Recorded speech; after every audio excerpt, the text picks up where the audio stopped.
고요한 지중해에 햇살이 쏟아지는 나라, 스페인. 이곳 사람들은 놀랍게도 하루에 6번 식탁에 앉습니다.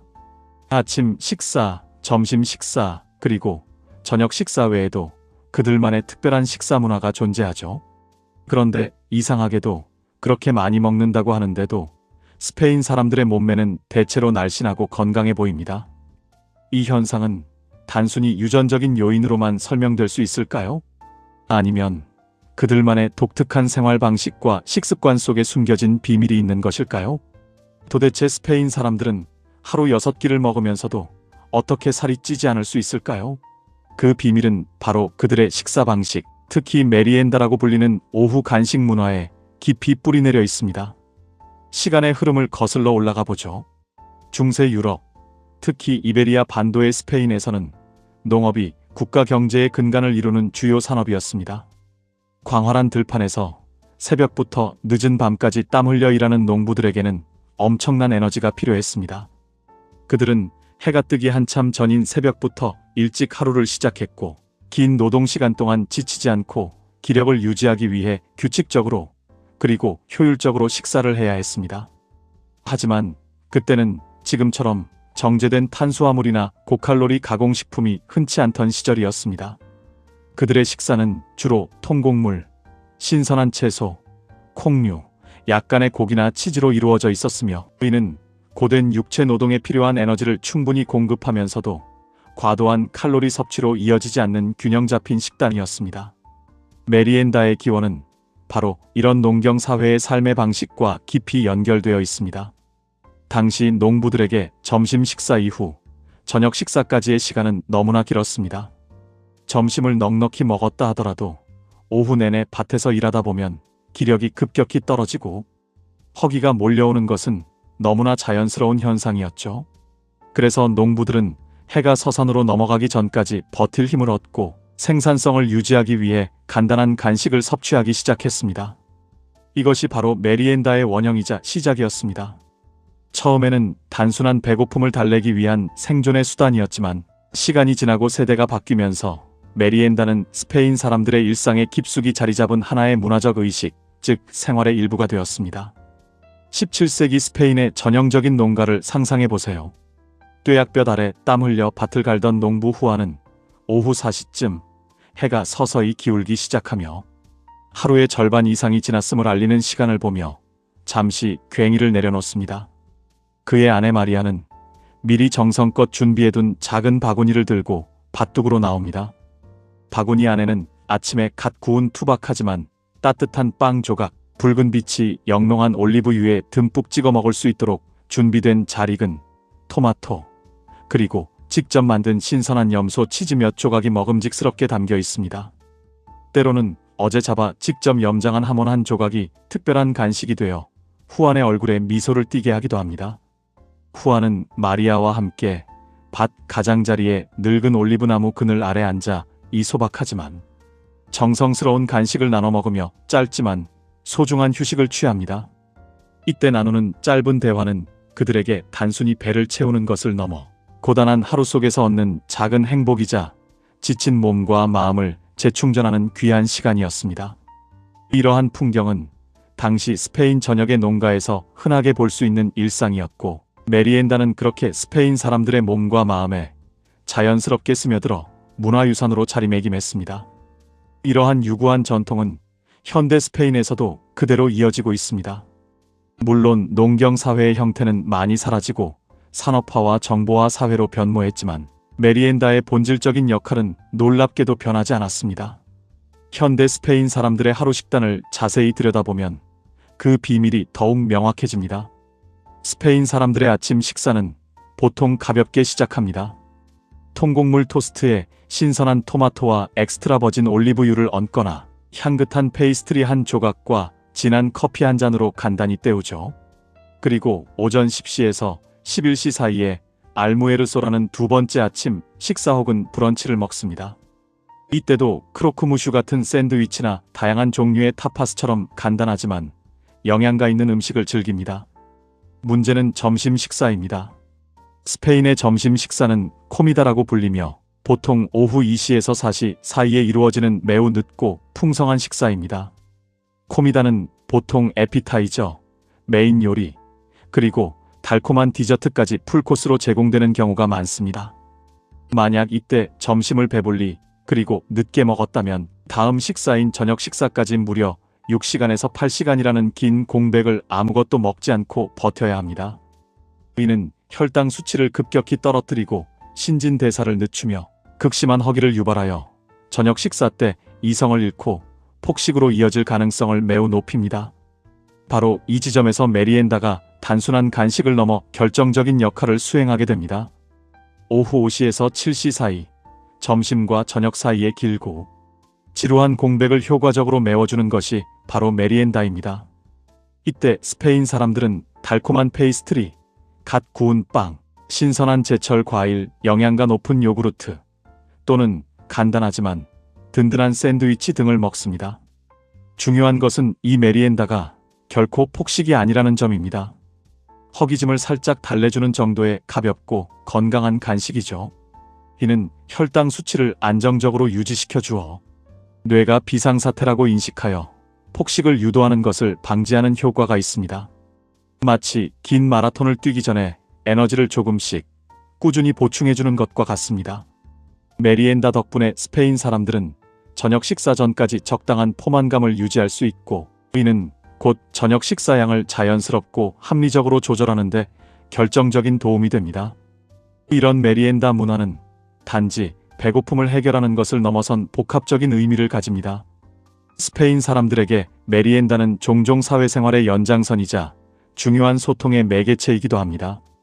직장 동료들과 함께 회사 근처의 아늑한 카페에 앉아 향긋한 커피 한 잔과 함께 작은 쿠키나 빵을 나누어 먹으며 가벼운 대화를 나누는 시간, 혹은 아이들이 학교에서 돌아오면 엄마가 직접 깎아준 신선한 과일과 함께 오늘 학교에서 있었던 시시콜콜한 이야기를 나누는 시간. 메리엔다는 단순히 음식을 섭취하는 행위를 넘어 사람들과의 유대감을 형성하고 소통의 깊이를 더하는 중요한 역할을 합니다. 이 짧은 휴식은 일상의 활력을 불어넣고 스트레스를 해소하는 작은 의식이 됩니다. 한때 스페인 마드리드로 유학을 떠났던 제 친구 안나의 이야기를 들어보면 메리엔다의 중요성을 더욱 생생하게 실감할 수 있습니다. 안나는 한국에서 하루 세 끼 식사에 철저히 익숙해져 있었죠. 처음 스페인에 도착했을 때 오후 늦게까지 점심을 먹고 나면 저녁 식사 전까지 너무 배가 고파서 학업에 집중하기 힘들었다고 합니다. 특히 오후 6시쯤 되면 배에서 천둥 소리가 나고 집중력도 급격히 떨어져 학업에 지장이 갈 정도였다는군요. 처음에는 간식을 먹으면 살이 찔까봐 지레 겁을 먹고 주저했지만 현지 친구들이 너무나 자연스럽게 오후 간식을 챙겨 먹는 것을 보고 조심스럽게 따라하기 시작했습니다. 안나는 처음으로 오후 간식으로 작은 샌드위치와 갓 짜낸 오렌지 주스를 먹어보았습니다. 놀랍게도 그날 저녁 식사 때 그녀는 평소보다 훨씬 적은 양을 먹어도 충분히 만족감을 느꼈다고 합니다. 이전에는 저녁 식사를 시작하자마자 허겁지겁 폭식하기 바빴는데 메리엔다 덕분에 훨씬 여유롭고 즐겁게 식사를 할 수 있게 된 것이죠. 그녀는 메리엔다를 먹기 시작하면서 오히려 전체 식사량이 줄어들고 소화도 더 잘 되는 것 같았다. 몸이 훨씬 가볍고 편안해졌다며 스페인의 지혜로운 식사 문화에 감탄을 금치 못했습니다. 안나는 유학 생활 동안 스페인 친구들과 함께 마드리드의 다양한 카페에서 메리엔다를 즐기며 많은 추억을 만들었고, 그것은 그녀의 유학 생활을 더욱 풍요롭고 기억에 남게 만들었습니다. 메리엔다가 단순한 간식이 아니라 삶의 한 부분으로 깊이 자리 잡는 순간이었죠. 그녀는 이제 한국에서도 오후 간식을 챙겨 먹는 습관을 유지하고 있다고 합니다. 건강하고 활기찬 삶을 위한 중요한 루틴으로 말입니다. 스페인 사람들의 이러한 다회성 식사 습관, 특히 메리엔다의 원리는 과학적으로도 명확하게 설명이 가능합니다. 우리 몸의 혈당 수치는 식사 후 포도당이 혈액으로 흡수되면서 급격히 올라갔다가 시간이 지나면 인슐린 작용으로 점차 떨어집니다. 혈당이 너무 낮아지면 뇌는 에너지가 부족하다는 신호로 배고픔을 느끼게 하고, 우리는 이 신호에 따라 음식을 섭취하게 되죠. 이때 너무 배가 고프면 이성적인 판단보다는 본능적으로 고칼로리, 고지방 음식을 찾거나 과식하게 될 확률이 매우 높아집니다. 하지만 메리엔다처럼 적절한 시간에 적당량의 건강한 간식을 섭취하면 혈당 수치가 급격히 떨어지는 것을 효과적으로 막아줍니다. 마치 롤러코스터처럼 요동치던 혈당이 잔잔한 파도처럼 완만하고 안정적으로 유지되는 것이죠. 이렇게 혈당이 안정적으로 유지되면 불필요한 공복감을 줄여 폭식의 위험이 현저히 줄어들고 다음 식사 때도 적절한 양을 섭취할 수 있게 됩니다. 이는 혈당 스파이크를 방지하여 장기적으로 인슐린 저항성을 개선하고 당뇨병 예방에도 긍정적인 영향을 미칠 수 있습니다. 또한 자주 소량씩 먹는 것은 우리 몸의 신진대사율을 일정하게 높게 유지하는 데도 도움이 됩니다. 우리 몸은 음식을 소화하고 흡수하는 과정에서 식품 유도성 열 발생이라는 현상을 통해 칼로리를 소모합니다. 즉, 식사 횟수가 늘어나면 소화에 필요한 에너지 소모량도 자연스럽게 늘어나게 되는 것입니다. 물론 이는 섭취하는 간식의 종류와 양이 무엇보다 중요하다는 전제가 따릅니다. 스페인 사람들의 메리엔다가 주로 신선한 과일, 통곡물로 만든 빵, 견과류, 요거트 등 자연식품 위주로 구성되는 것도 이런 과학적인 이유에서입니다. 설탕이 잔뜩 들어간 가공식품이나 고칼로리, 패스트푸드는 오히려 건강에 해롭고 살을 찌우는 주범이 될 수 있으니까요. 건강한 간식은 약이 되지만 잘못된 간식은 독이 될 수 있습니다. 하지만 스페인 사람들이 살이 찌지 않는 이유가 오직 메리엔다 때문만은 아닙니다. 그들의 생활 습관 전반에 걸쳐 건강을 유지하는 여러 요소들이 복합적으로 작용하고 있습니다.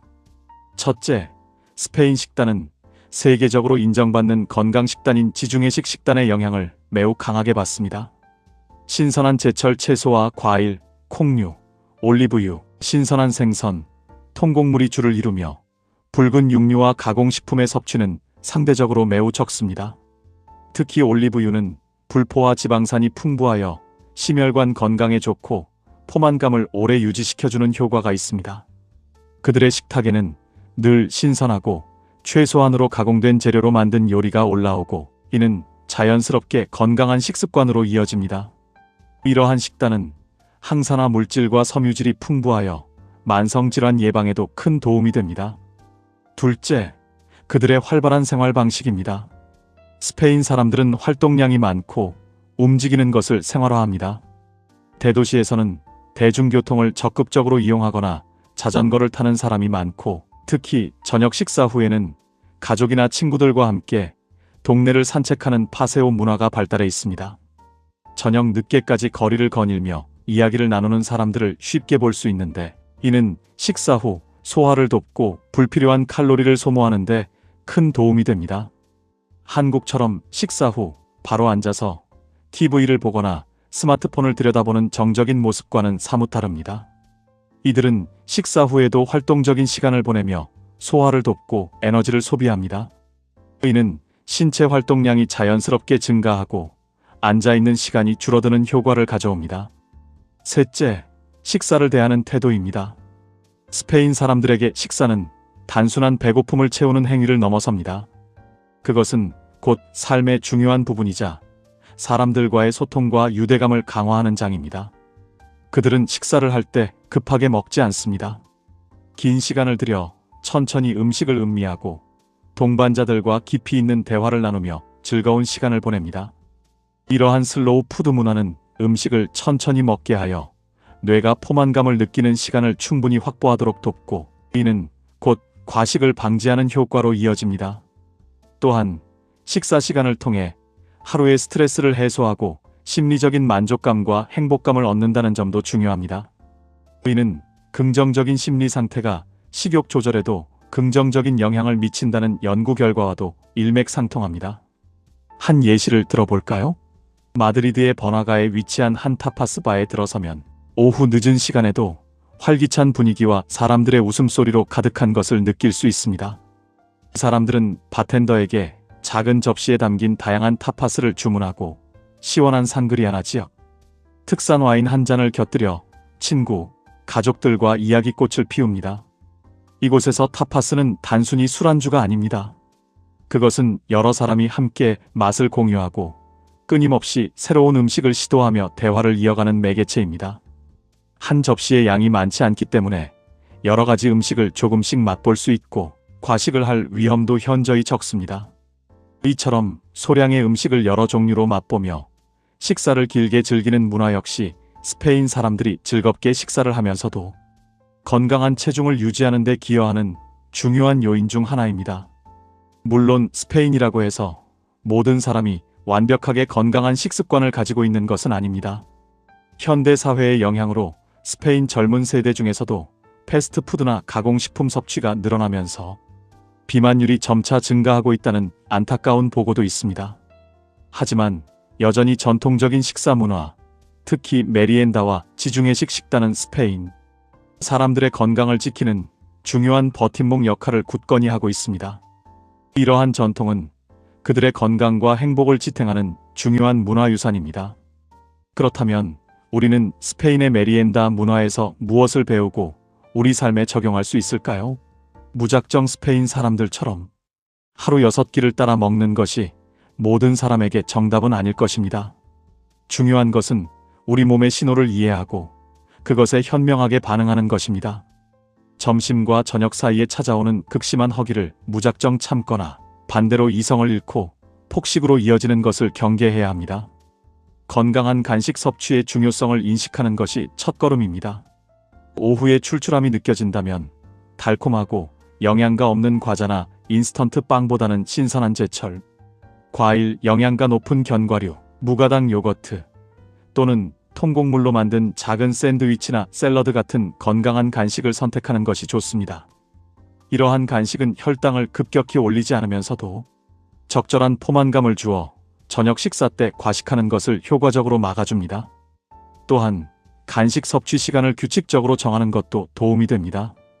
우리 몸은 규칙적인 식사 패턴에 익숙해지면 더욱 효율적으로 신진대사를 조절하고 에너지를 관리하기 때문입니다. 마치 잘 훈련된 기계처럼 말입니다.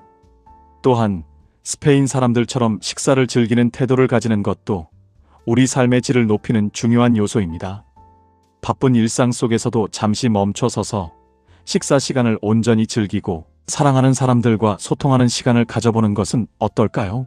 스마트폰이나 전자기기를 잠시 내려놓고 음식의 맛과 향을 오감으로 음미하며 함께 식사하는 사람들과의 대화에 집중하는 것만으로도 식사의 만족도는 훨씬 높아질 것입니다. 이는 단순히 식습관의 변화를 넘어 삶의 질을 향상시키고 정신적인 풍요로움을 더하는 의미 있는 변화로 이어질 수 있습니다. 스페인 사람들의 하루 6끼 식사, 그 핵심에는 메리엔다라는 현명하고 지혜로운 간식 문화가 있었습니다. 이것은 단순히 배고픔을 달래는 것을 넘어 혈당 조절, 과식 방지, 그리고 사회적 유대감 형성이라는 다양한 긍정적인 효과를 가져다 주었습니다. 물론 이 모든 것이 지중해식 식단, 활발한 신체 활동, 그리고 식사를 소중히 여기는 그들의 문화와 결합되어 강력한 시너지를 발휘한 결과일 것입니다. 결론적으로 스페인 사람들이 하루 6끼를 먹으면서도 건강한 몸을 유지할 수 있는 비결은 자주 소량씩 건강한 음식을 여유롭고 즐거운 마음으로 섭취하는 그들의 깊은 지혜와 생활 방식에 있습니다. 우리는 이들에게서 건강한 식생활과 삶의 균형을 찾아가는 소중한 힌트를 얻을 수 있습니다. 오늘부터 여러분의 오후는 어떤 간식으로 채워질 예정인가요? 여러분의 건강한 삶을 응원합니다. 오늘 정보가 유익하셨다면 구독과 좋아요 부탁드립니다. 여러분의 응원이 영상을 만드는데 큰 힘이 됩니다. 그럼 저는 다음 영상에서 더 알찬 내용으로 찾아뵐게요.